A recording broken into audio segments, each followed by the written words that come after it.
नमस्ते, welcome to Phantom दास्तान। आज हम आपके लिए लाए हैं एक बहुत ही रोमांचक दास्तान, जोशी अभ्यंकर सीरियल मर्डर्स। ये कहानी है पुणे की 1976 और 1977 के बीच की।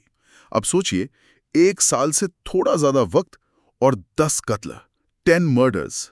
पुणे, जो उस जमाने में एक शांत शहर माना जाता था, अचानक बिल्कुल दहल गया था। हाँ, और सबसे चिलिंग बात क्या थी कि कातिल कोई पुराने मंजे हुए अपराधी नहीं थे। वो थे 4 कॉलेज स्टूडेंट्स, राजेंद्र जक्कल, दिलीप सूतार, शांताराम कन्होजी जगताप और मुनावर हारून शाह। College students? और वो भी कोई ऐसे वैसे कॉलेज के नहीं। नहीं, बिल्कुल नहीं। पुणे के बहुत ही जाने माने अभिनव कला महाविद्यालय के कमर्शियल आर्ट के स्टूडेंट्स थे ये। आउटवर्डली तो आप सोचेंगे कि क्रिएटिव फील्ड के लोग हैं, आर्टिस्टिक टेम्परामेंट वाले। हाँ, बिल्कुल। सुनने में आया कि रॉबरी और ड्रिंकिंग के लिए ये लोग काफी बदनाम थे वहां। तो एक तरह की आप कह सकती हैं डबल लाइफ चल रही थी। सोचो ना, 1970s का पुणे शहर बदल रहा था। एक ट्रेडिशनल कैंटोनमेंट टाउन से एक एजुकेशनल इंडस्ट्रियल हब बन रहा था। और उस दौर में ये सीरियल किलिंग जैसा कॉन्सेप्ट इंडिया में तो लगभग किसी ने सुना ही नहीं था। सही बात है। एक ही पैटर्न में बार बार मर्डर, ये लोगों के लिए बिल्कुल नया था और बेहद डरावना। इन मर्डर्स ने पूरे शहर को नहीं, पूरे देश को हिला कर रख दिया था उस वक्त। बिल्कुल। और इसमें वो हिस्टोरिकल कॉन्टेक्स्ट भी जोड़ना जरूरी है। ये इमरजेंसी का टाइम था, 1975 से 77 वाला, याद है ना? हाँ, बिल्कुल। तो पूरे देश में वैसी एक अलग किस्म का पॉलिटिकल टेंशन था, माहौल थोड़ा दबा हुआ था, सिविल लिबर्टीज पे सवाल थे। तो ऐसे स्ट्रेस्ड माहौल में जब ये इतने ब्रूटल मर्डर्स होने लगे तो लोगों में डर और ज्यादा बढ़ गया। पुणे जो अपनी सेफ्टी के लिए जाना जाता था, अचानक एकदम अनसेफ लगने लगा। जो चीज पहले कभी सोची नहीं थी, वो हकीकत बन गई थी। एग्जैक्टली। वायलेंट क्राइम रेट बहुत कम था पुणे का, तो ये घटनाएं और भी ज्यादा शॉकिंग थी। ऐसा लग रहा था जैसे शहर की आत्मा पर हमला हो रहा हो। ओके, तो फिर ये भयानक सिलसिला शुरू कैसे हुआ? कहाँ से ये सब स्टार्ट हुआ? Who was the first victim? तो पहली घटना हुई प्रकाश हेगड़े के साथ। तारीख थी 16 जनवरी 1976। प्रकाश इन चारों का क्लासमेट था अभिनव कला महाविद्यालय में। अच्छा, क्लासमेट? हाँ, और उसके पिता सुंदर हेगड़े कॉलेज के पास ही एक छोटा सा रेस्टोरेंट चलाते थे, होटल विश्वा नाम था शायद। तो इन चारों का प्लान था, प्रकाश को किडनैप करेंगे और पिता से रैंसम मांगेंगे। इजी मनी, शायद यही सोच रहे होंगे। प्लान सुनने में तो शायद सिंपल लगा होगा उन्हें, पर एग्जीक्यूशन देखो कितना कोल्ड और कैलकुलेटेड था। सोर्सेज बताते हैं कि 15 जनवरी 1976 को ये चारों और इनके साथ एक और क्लासमेट था, सुहास चांडक, ये लोग मिलकर प्रकाश को किसी झूठे बहाने से जकल के करवे रोड पर एक टिन शेड था, वहां ले गए। अच्छा, टिन शेड में? हाँ, और वहां उससे जबरदस्ती एक नोट लिखवाया। नोट में ये लिखवाया कि वो अपनी मर्जी से घर छोड़कर जा रहा है। सोचो, शुरुआत से ही प्लान था कि पुलिस को गुमराह करना है। प्रीमेडिटेटेड था सब। और फिर 16 जनवरी की रात को क्या किया? उस रात उन्होंने प्रकाश को गैग किया, मुंह बंद किया और पेशवे पार्क ले गए। इंटरेस्टिंग बात यह है कि ये पार्क उसके पिता के होटल विश्वा से ज्यादा दूर नहीं था। Oh my God! और वहां नायलॉन की रस्सी से उसका गला घोंट दिया, अपने ही क्लासमेट का। फिर उसकी बॉडी को एक लोहे के बैरल में डाला, उसमें पत्थर भरे ताकि बैरल डूब जाए और पार्क की झील में फेंक दिया। कितनी प्लानिंग और कितनी बेरहमी। पहले मार दिया? हाँ। और फिर? हाँ, और इससे भी ज्यादा देखो, अगले दिन जैसे कुछ हुआ ही नहीं हो, उन्होंने प्रकाश के पिता को रैंसम नोट भेज दिया। ये चीज उनकी कोल्ड ब्लडेड नेचर, एक अजीब सी डिटैच क्रूल्टी दिखाती है। मर्डर कर चुके थे पर रैंसम फिर भी मांगा। पता नहीं, शायद प्लान का हिस्सा था या बस एक और तरीका था सिचुएशन को कंट्रोल करने का या पैसे ऐंठने का। एक क्लासमेट को मार के रैंसम मांगना, ये तो दिमाग हिला देने वाली बात है। इसके बाद क्या हुआ? क्या ये बस एक बार की घटना थी या ये बस शुरुआत थी इस खौफ की? नहीं, ये रुके नहीं। सोर्सेज बताते हैं कि इसके कुछ महीनों बाद अगस्त 1976 में ये गैंग कोल्हापुर गया। अच्छा, पुणे से बाहर? हाँ, वहां भी उन्होंने एक लोकल बिजनेसमैन को टारगेट करने की कोशिश की, लेकिन इस बार वो कामयाब नहीं हुए। फेल्ड अटेम्प्ट था वो। ये नाकामी इंटरेस्टिंग है। शायद पहले मर्डर के बाद उनका कॉन्फिडेंस बढ़ गया था और वो पुणे से बाहर भी ऑपरेट करना चाहते थे, लेकिन कोल्हापुर में उनकी कोशिश फेल हो गई। ये दिखाता है कि वो इनविंसिबल नहीं थे, पर लगता है इस फेलियर ने उन्हें रोका नहीं बल्कि शायद और डेस्परेट बना दिया। हाँ, बिल्कुल ऐसा ही लगता है, क्योंकि पुणे वापस आकर दहशत का ये सिलसिला और भी ज्यादा भयानक रूप लेता है। दूसरा हमला होता है जोशी परिवार पर। 31 अक्टूबर 1976 की रात, हैलोवीन की रात थी। ओह, विजयनगर कॉलोनी में रहते थे अच्युत जोशी।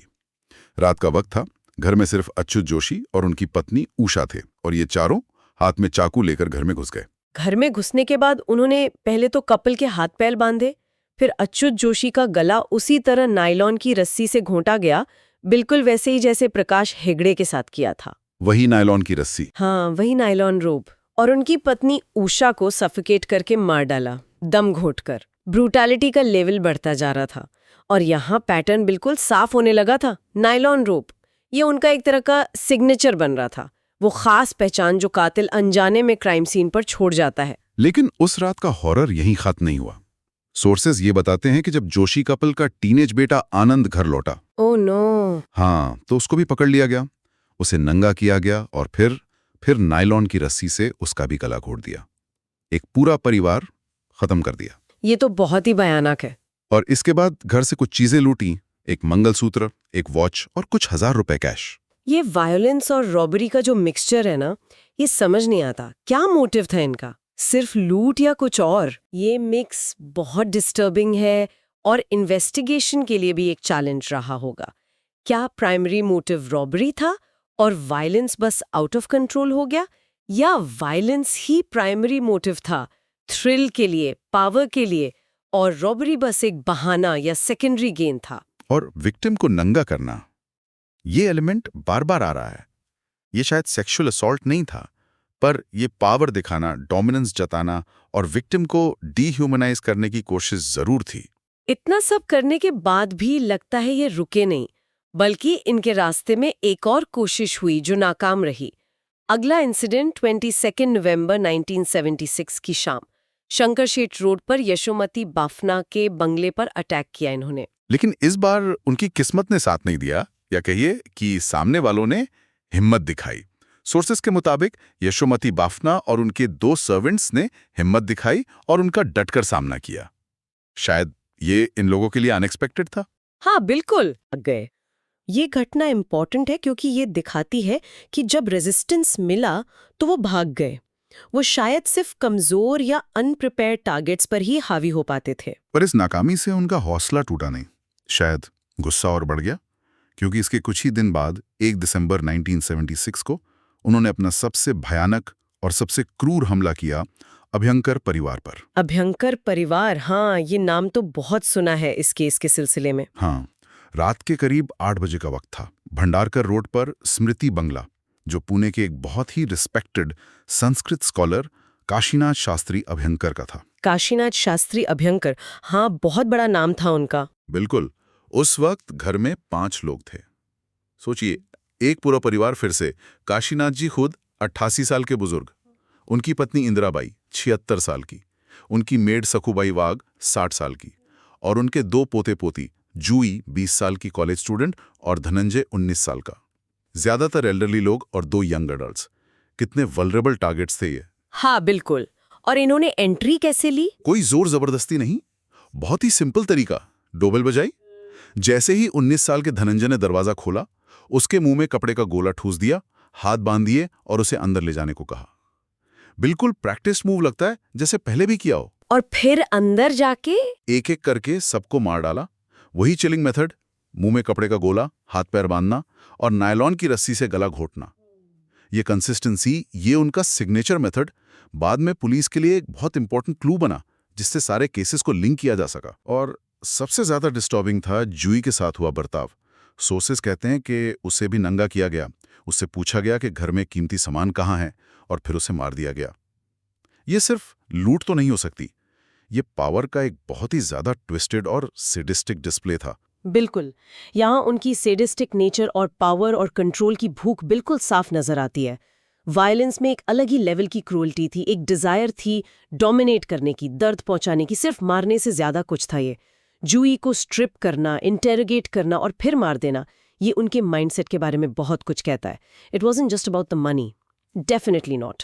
5 कत्ल एक ही रात में, एक ही घर में। इसके बाद तो पुणे में एब्सोल्यूट पैनिक फैल गया होगा। लोग बुरी तरह डर गए होंगे। पर ये किलर ग्रुप, ये अब भी नहीं रुका। एक आखिरी कत्ल, अनिल गोखले का, 23 मार्च 1977 को। और ये कत्ल शायद सबसे ज्यादा शॉकिंग था विश्वासघात के मामले में। अनिल गोखले इनके कॉलेज के दोस्त जयंत गोखले का छोटा भाई था। दोस्त का भाई? हाँ, एक दोस्त के भाई के साथ ऐसा करना, बिल्कुल। ये ट्रस्ट का कितना भयानक मिसयूज था। साउंड। उस शाम 23 मार्च 1977 को अनिल गोखले को अपने भाई जयंत से अलका टॉकीज पर मिलना था। मीटिंग के बाद राजेंद्र जक्कल ने उसे अपनी मोटरसाइकिल पर घर छोड़ने का ऑफर दिया। अरे बाप रे। हाँ, एक कॉलेज सीनियर भाई का दोस्त ऑफर कर रहा है। अनिल ने क्या ही सोचा होगा, भरोसा ही किया होगा। और जक्कल उसे घर छोड़ने के बजाय अपने उसी करवे रोड वाले शेड में ले गया जहां पहले प्रकाश हेगड़े को ले गया था, और वहां फिर से वही नायलॉन की रस्सी, वही सिग्नेचर मेथड, अनिल का गला घोट दिया। उसकी बॉडी को ठिकाने लगाने का तरीका भी वैसा ही था जैसा हेगड़े के केस में सोचा था। बॉडी को एक लोहे की लैडर से बांधा गया, भारी पत्थरों बोल्डर्स से वजन बढ़ाया गया और मुला मोटा नदी में बन गार्डन के पास फेंक दिया गया। बॉडी को छुपाने की पूरी कोशिश की गई। 10 मर्डर 1 साल से कुछ ज्यादा अरसे में। पुणे जैसा शहर जो पहले अपनी शांति के लिए जाना जाता था, अब सीरियल किलर्स के खौफ में जी रहा था। पुलिस पर प्रेशर तो मतलब हम इमेजिन भी नहीं कर सकते। मीडिया का प्रेशर, पब्लिक का डर, पॉलिटिकल प्रेशर, सब कुछ होगा। तो सवाल ही उठता है कि पुलिस ने आखिर इन्हें पकड़ा कैसे? इतने सारे मर्डर्स के बाद भी ये लोग आजाद कैसे घूम रहे थे? क्या पुलिस को कोई सुराग नहीं मिल रहे थे, या ये लोग बहुत शातिर थे? इन्वेस्टिगेशन को लीड कर रहे थे assistant commissioner of police Madhusudan Huliyalkar. जाहिर है उनकी टीम पर बहुत ज्यादा प्रेशर था। टर्निंग पॉइंट आया 24 मार्च 1977 को, यानी अनिल गोखले के मर्डर के अगले ही दिन, जब उसकी बॉडी यरवदा के पास नदी में ऊपर तैरती हुई मिल गई। मतलब छुपाने की कोशिश नाकाम रही। हाँ, शायद इस बार उन्होंने बॉडी को ठीक से वे डाउन नहीं किया था, या नदी का बहाव कुछ तो हुआ कि बॉडी ऊपर आ गई। और जब बॉडी मिली तो पुलिस इंस्पेक्टर मानेकराव डमामे और उनकी टीम ने एक बहुत क्रूशियल चीज नोटिस की। बॉडी को लैडर से बांधने के लिए जो नायलॉन की रस्सी इस्तेमाल हुई थी और जिस तरह से उसकी गांठ लगाई गई थी, वो बिल्कुल पहले हुए मर्डर्स, खासकर अभ्यंकर और जोशी केस जैसी थी। तो वो सिग्नेचर मिल गया। एग्जैक्टली। वो सिग्नेचर अब पुलिस के नजर में आ गया था। फाइनली वो डॉट्स कनेक्ट कर पा रहे थे। उन्हें समझ आ गया कि ये अलग अलग घटनाएं नहीं है, ये सब जुड़ी हुई हैं। अब तक पुलिस शायद इन इंसिडेंट्स को अलग अलग रॉबरी केसेस मान रही थी, जो शायद गलत हो गए, मतलब जिनमें वायलेंस हो गया। लेकिन अब उन्हें एहसास हुआ कि वो एक ही ग्रुप का पीछा कर रहे हैं, एक सीरियल किलर ग्रुप। ये रियलाइजेशन ही अपने आप में एक बड़ा कदम था, क्योंकि जैसा हमने कहा, सीरियल किलिंग का कॉन्सेप्ट इंडिया में तब नया था। पुलिस को समझना पड़ा कि वो किस तरह के क्रिमिनल से डील कर रहे हैं। लेकिन इन्वेस्टिगेशन फिर भी आसान नहीं थी। हमें याद रखना चाहिए ये 1970s था। फोरेंसिक साइंस इंडिया में बहुत बेसिक स्टेज पर थी। डीएनए टेस्टिंग जैसी चीजें तो सोच भी नहीं सकते थे। हाँ बिल्कुल। क्रिमिनल प्रोफाइलिंग का कॉन्सेप्ट भी बिल्कुल नया था, प्रैक्टिकली अननोन था यहाँ। अलग अलग पुलिस स्टेशंस और डिस्ट्रिक्ट्स के बीच कम्युनिकेशन उतना सीमलेस नहीं था जैसा आज है। कोई सेंट्रल कंप्यूटराइज्ड डेटाबेस नहीं था। ऊपर से पब्लिक में पैनिक था, जिससे बहुत सारी फॉल्स लीड्स भी आ रही होंगी। और इमरजेंसी का माहौल भी था। हो सकता है कुछ पुलिस रिसोर्सेज डाइवर्टेड हों। सोर्सेज इस पर ज्यादा नहीं कहते, पर ये कॉन्टेक्स्ट इंपॉर्टेंट है। तो आखिर ब्रेक थ्रू कैसे मिला इतने सारे चैलेंजेस के बाद? क्या कोई गवाह मिला या कोई गलती कर बैठे ये लोग? पुलिस ने अपनी इन्वेस्टिगेशन बहुत तेज कर दी थी। नोन क्रिमिनल्स, लोकल गुंडे और खासकर अभिनव कला महाविद्यालय के स्टूडेंट से पूछताछ शुरू हुई। जब जैकल और उसके साथियों से उनके मूवमेंट्स के बारे में पूछा गया, खासकर मर्डर वाले दिनों के आसपास, तो उनके बयानों में कॉन्ट्रडिक्शंस मिलने लगे। उनकी कहानियों में झोल था। वो पुलिस के जाल में फंसने लगे। लेकिन असली ब्रेक थ्रू तब मिला जब उनका ही एक साथी सतीश गोरे पुलिस क्वेश्चनिंग में टूट गया। अच्छा, अंदर का ये आदमी? हाँ, शायद वो प्रेशर हैंडल नहीं कर पाया या गिल्ट उस पर हावी हो गया। उसने प्रकाश हेगड़े के मर्डर के बारे में सब कुछ बता दिया और ये भी बताया कि उसकी बॉडी पेशवे पाक की झील में है। इसके बाद सुहास चांडक, जो हेगड़े मर्डर का विटनेस था, उसने भी कन्फेस कर लिया। बस फिर एक के बाद एक डोमिनोज गिरने लगे। और इसी के साथ वो मिथ भी टूटा कि क्रिमिनल्स हमेशा किसी खास बैकग्राउंड से आते हैं या दिखने में वैसे होते हैं। ये चारों पढ़े लिखे मिडिल क्लास बैकग्राउंड से थे, आर्ट स्टूडेंट्स। ये उस वक्त के क्रिमिनल स्टीरियोटाइप से बिल्कुल अलग था। सोर्सेज भी ये हाईलाइट करते हैं कि उनका ये रिस्पेक्टेबल फेस, उनका सोशल स्टैंडिंग उन्हें शुरू में शक से बचाता रहा। हाँ, कौन सोचता कि ऐसे दिखने वाले लड़के इतने भयानक काम कर सकते हैं। लेकिन आखिरकार 30 मार्च 1977 को ये चारों अरेस्ट हो गए। इस अरेस्ट ने पुणे को एक बड़ी राहत की सांस दी होगी। खौफ का माहौल कुछ कम हुआ होगा, लेकिन केस अभी खत्म नहीं हुआ था। अब अदालत की बारी थी, इंसाफ की बारी थी। ट्रायल 2 बहुत हाई प्रोफाइल रहा होगा, है ना? पूरे देश की नजरें होंगी इस केस पर। बिल्कुल, पब्लिक इंटरेस्ट जबरदस्त था। केस के लिए सीनियर क्रिमिनल लॉयर शामराव जी सामंत को स्पेशल पब्लिक प्रोसिक्यूटर अपॉइंट किया गया।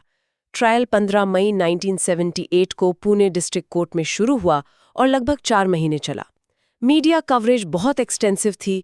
कोर्ट रूम हमेशा लोगों से खचाखच भरा रहता था। लोग देखना चाहते थे इन चारों का चेहरा, जानना चाहते थे कि क्या हुआ। और 28 सितंबर 1978 को फैसला आया। पुणे सेशंस कोर्ट के जज वामन नारायण बापट ने चारों को मौत की सजा सुनाई। Death sentence? 10 मर्डर्स और कॉन्स्पिरेसी के लिए। Death sentence? हाँ।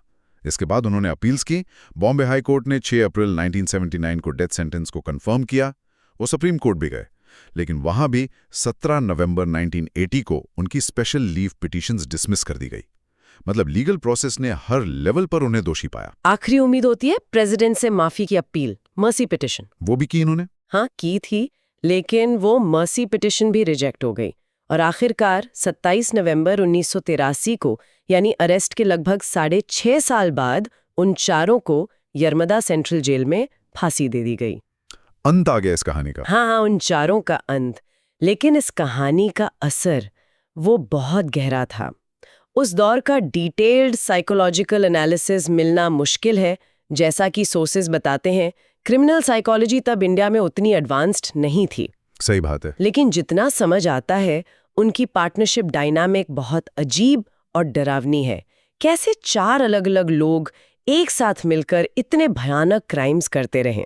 उनकी सैडिस्टिक टेंडेंसीज जो विक्टिम्स के ट्रीटमेंट में साफ दिखती हैं, पावर और कंट्रोल की एक्सट्रीम डिजायर, और शायद सबसे ज्यादा डिस्टर्बिंग उनकी ability to maintain a normal facade. वो कॉलेज जाते थे, दोस्तों से मिलते थे, एक नॉर्मल लाइफ का दिखावा करते थे, जबकि अंदर इतना अंधेरा था। उनका एजुकेटेड होना, आर्टिकुलेट होना, ये उस वक्त के क्रिमिनल अजम्पशंस को चैलेंज करता था। इन मर्डर्स का असर क्या हुआ पुणे पर और शायद इंडियन सोसाइटी पर भी? एक लेगेसी तो छोड़ गई ये लोग, भले ही वो कितनी भी डार्क क्यों ना हो। हाँ, इम्पैक्ट बहुत गहरा था। पुणे के लिए तो ये एक टर्निंग पॉइंट जैसा था। लोगों में सेफ्टी को लेकर, स्पेशली बच्चों और महिलाओं की सेफ्टी को लेकर अवेयरनेस बहुत बढ़ी। अजनबियों पर ट्रस्ट करना मुश्किल हो गया। ये एक कल्चरल शॉक था कि अच्छे घर के पढ़े लिखे लोग भी ऐसे दरिंदे हो सकते हैं। वही रिस्पेक्टेबल फेस वाली बात बार बार सामने आती है। बिल्कुल, और इस केस ने लॉ एनफोर्समेंट को भी झंझोड़ कर रख दिया। बेटर फोरेंसिक कैपेबिलिटीज की जरूरत महसूस हुई। अलग अलग पुलिस डिस्ट्रिक्ट्स के बीच बेहतर कोऑर्डिनेशन कितना क्रिटिकल है, ये समझ आया। क्रिमिनल साइकोलॉजी की अंडरस्टैंडिंग, मेटिकुलस रिकॉर्ड कीपिंग, इन सब की अहमियत सामने आई। ये केस एक तरह का कैटलिस्ट बना इंडियन पुलिसिंग के मॉडर्नाइजेशन के लिए, भले ही वो प्रोसेस धीमा रहा हो। इसने मल्टी विक्टिम मर्डर केसेस को हैंडल करने के लिए नए स्टैंडर्ड सेट किए। और पॉपुलर कल्चर में भी इसकी छाप रहेगी। ये केस भूला नहीं गया है। मुनव्वर शाह, जो ग्रुप में सबसे छोटा था, उसने जेल में किताब लिखी, यस आई एम गिल्टी 1983। सोचो, एक किलर अपनी कहानी खुद बयान कर रहा है। हाँ, ये अपने आप में काफी कंट्रोवर्शियल रहा होगा। और फिर 1986 में एक बहुत फेमस मराठी फिल्म बनी, माफीचा साक्षीदार, विटनेस फॉर द पार्डन, जिसमें नाना पाटेकर ने राजेंद्र जकल का रोल किया था। ये उनके करियर के शुरुआती इम्पैक्टफुल रोल्स में से एक मानी जाती है। हाँ, मैंने सुना इस फिल्म के बारे में। कहते हैं बहुत पावरफुल परफॉर्मेंस थी। फिर अनुराग कश्यप ने भी एक फिल्म बनाई थी 5 2003, जो लूजली इसी केस से इंस्पायर्ड थी, लेकिन वो सेंसर बोर्ड के इश्यूज की वजह से कभी ऑफिशियली रिलीज नहीं हो पाई। हाँ, शायद उसकी रॉ पोर्ट्रेयल ऑफ वायलेंस और थीम्स कंट्रोवर्शियल लगी होंगी उस वक्त। एक इंग्लिश प्ले भी है, नवंबर 27, 2020, नरेन बेस का, जो एग्जीक्यूशन डेट पे फोकस करता है। और हाँ, जाहिर है, काउंटलेस ट्रू क्राइम शोज जैसे सावधान इंडिया 2012 और क्राइम पेट्रोल 2015 ने भी इस केस को कवर किया है। ये केस इंडियन पब्लिक की मेमोरी में एकदम एच्ड है। तो इस केस को इंडिया की क्रिमिनल हिस्ट्री में एक लैंडमार्क क्यों माना जाता है? मतलब निथारी जैसे और भी भयानक केसेस हुए हैं बाद में। बिल्कुल, और भी भयानक केसेस हुए हैं, लेकिन ये लैंडमार्क इसलिए है क्योंकि ये मॉडर्न इंडिया के पहले वाइडली रिकॉग्नाइज्ड और डॉक्यूमेंटेड सीरियल किलिंग केसेस में से एक था। इसने निथारी किलिंग्स 2006 जैसे बाद के हॉरिफाइंग केसेस से बहुत पहले ही सिस्टम को आईना दिखा दिया था। इंटरनेशनल लेवल पर भी देखें तो ये उस वक्त हुआ जब वेस्ट में सीरियल किलिंग पर सीरियस रिसर्च बस शुरू ही हो रही थी। FBI की बिहेवियरल साइंस यूनिट 1972 में बनी थी, लेकिन वो नॉलेज और टेक्निक्स इंडिया तक नहीं पहुंची थी। इस केस ने इंडियन लॉ एनफोर्समेंट को अपनी लिमिटेशंस और फ्यूचर नीड्स पर सोचने पर मजबूर किया। It set a president. सोचते हैं तो अजीब लगता है, कैसे इतना अंधेरा, इतनी वहशत 8 कॉलेज जाने वाले साधारण दिखने वाले लड़कों के अंदर छुपी हो सकती है। ये केस पुणे के इतिहास पर और शायद हम सबकी समझ पर एक गहरा जख्म छोड़ गया है। एक शहर की इनोसेंस शायद हमेशा के लिए कुछ हद तक चली गई उस दिन। और ये हमेशा याद दिलाता है कि बुराई किसी भी चेहरे, किसी भी बैकग्राउंड के पीछे छुपी हो सकती है। अजम्पशंस कितने खतरनाक हो सकते हैं। इसीलिए एक मजबूत criminal justice system, scientific investigation methods पर जोर और सबसे इम्पॉर्टेंट सामाजिक सतर्कता, कम्युनिटी विजिलेंस कितनी जरूरी है। ये केस एक भयंकर ट्रेजेडी था, लेकिन इससे सीखे गए लेसन्स आज भी उतने ही रेलेवेंट है। सवाल ये उठता है कि क्या हम आज नॉर्मलसी के पर्दे के पीछे छुपे खतरों को पहचानने में पहले से बेहतर हुए हैं?